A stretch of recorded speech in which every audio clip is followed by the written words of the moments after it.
प्यार किया बदनाम हो गए, प्यार किया बदनाम हो गए, चर्चे हमारे सरेआम हो गए। और जालिम ने दिल उस वक्त तोड़ा जब हम इनके प्यार के गुलाम हो गए।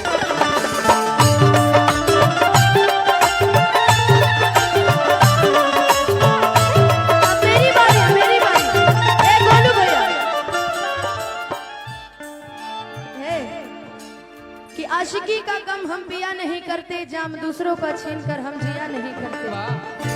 कि बेखुदी की जिंदगी हम जिया नहीं करते, जाम दूसरों का छीन कर हम पिया नहीं करते।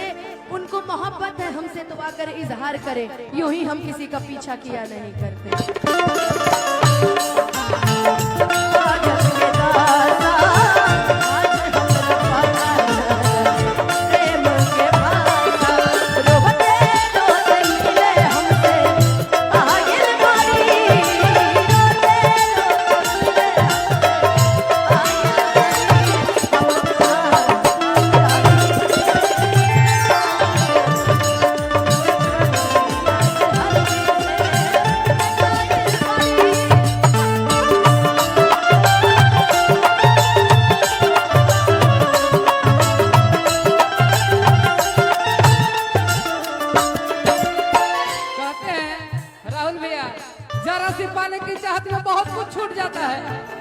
नदी का साथ देता हूँ ये समुद्र रूठ जाता है।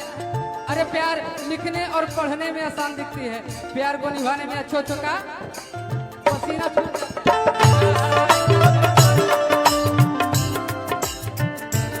अच्छा लेकिन अब हम भी कुछ बोले, एक शब्द बोलेंगे उसके बाद। अच्छा बोलिए।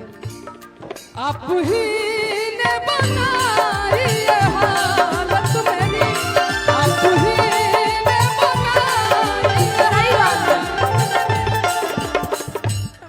आप ही पूछते हो ये क्या हो, आप ही पूछते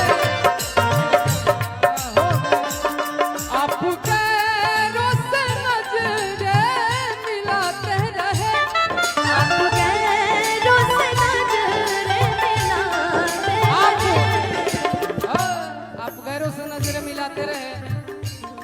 एक नजर हमने दे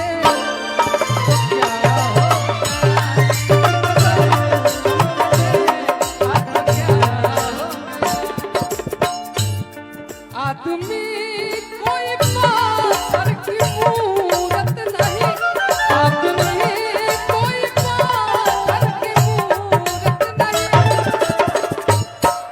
मयूरा को देखा तो जुदा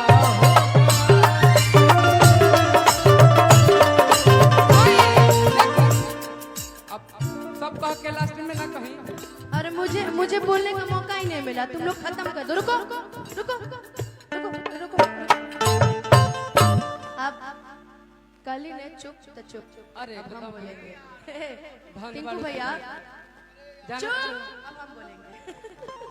इन्हीं का असही डायलॉग। एगो असही भैया देख रहे हो ना बिनो, असही एगो कलाकार बड़ी जिया खान, तो हमरा कहली कि भोजपुरी ना सिखा देबा, उ हमें तो मिष्टी आछो बंगाल वाली, तो हम एक दिन गई मंच पे तो सिखावे लगनी।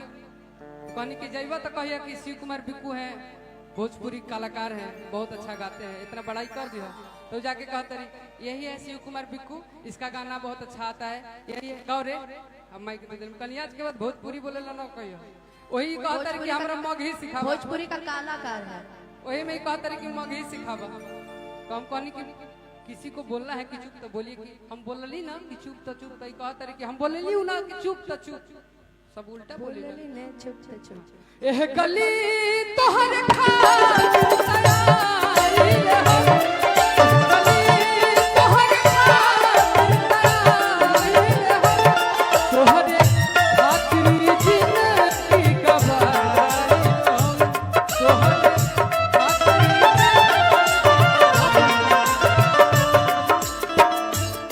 हंस के सहते रहे जिनके जुल्मों से तुम, हंस के सहते रहे जिनके जुल्मों से तुम। बोलो भैया, टिंकू भैया, पवन भैया, कि हंस के सहते रहे जिनके जुल्मों से तुम, कि नाम उसने मेरा बेवफा